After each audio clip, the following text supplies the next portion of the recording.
शाही दसरा महोत्सवात 7 राज्यांच्या लोककला नृत्यांचा रंगतदार सोहळा. तेलंगणाच्या रेला, बंगालच्या छाऊ नृत्याने वेधले लक्ष.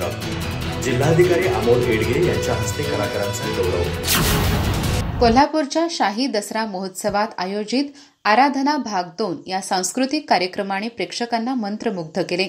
देशभरातील 7 राज्यांमधील तब्बल 117 कलाकारांनी दसरा चौकात पारंपरिक लोककला आणि नृत्याचे मनमोहक सादरीकरण करून भारताच्या समृद्ध सांस्कृतिक वारशाची झलक प्रेक्षकांसमोर उभी केली. राजस्थान, मध्य प्रदेश, कर्नाटक, गुजरात, तेलंगणा, पश्चिम बंगाल आणि महाराष्ट्रातील कलाकारांनी आपल्या कलेने उपस्थितांची मने जिंकली. जिल्हाधिकारी अमोल येडगे यांच्या हस्ते सहभागी कलाकारांचा सन्मानचिन्ह देऊन गौरव करण्यात आला. यावेळी कलाकारांनी जिल्हाधिकाऱ्यांच्या डोक्यावर महाकाली देवीची मूर्ती ठेवून जयघोष केला. कार्यक्रमाची सुरुवात मध्य प्रदेशच्या झलरिया आणि मटकी गणगौर नृत्यांनी शिवपार्वतीच्या प्रतिमांचे सुंदर चित्रण सादर करून झाली. कर्नाटकच्या कलाकारांनी देवी नृत्यातून शक्तीची भक्ती आणि शौर्याचे दर्शन घडवले. पश्चिम बंगालच्या छऊ नृत्यात विशेष वेशभूषा आणि अलंकारासह पुराण कथातील युद्ध आणि वीरतेचे प्रभावी चित्रण झाले.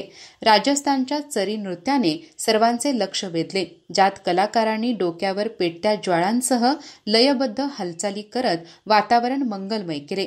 महाराष्ट्र गुजरात सीमेवरील आदिवासी लोकनृत्याने सोहळ्यात विशेष रंगत आणली.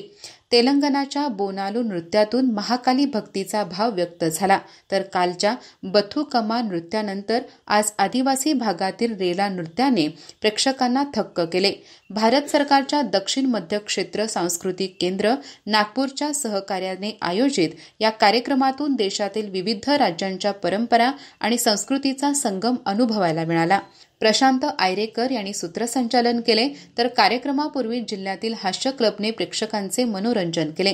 कलाकारांचा सन्मान करण्यासाठी मंचावर जिल्हाधिकारी अमोल येडगे यांच्यासह अपर जिल्हाधिकारी संजय शिंदे, निवासी उपजिल्हाधिकारी संजय तेली, सांस्कृतिक केंद्र नागपूरचे मिलिंद जोशी, तहसीलदार तेजस्विनी पाटील, MIDC विभागाचे अधिकारी उमेश देशमुख, नितीन धापसे, सचिन शानबाग, आदित्य बेडेकर, उदय गायकवाड, प्रमोद पाटील, महादेव नरके आणि चंद्रकांत पाटील उपस्थित होते. अधिक माहिती आणि ताज्या घडामोडींसाठी आजच आमचे चॅनल सबस्क्राईब करा.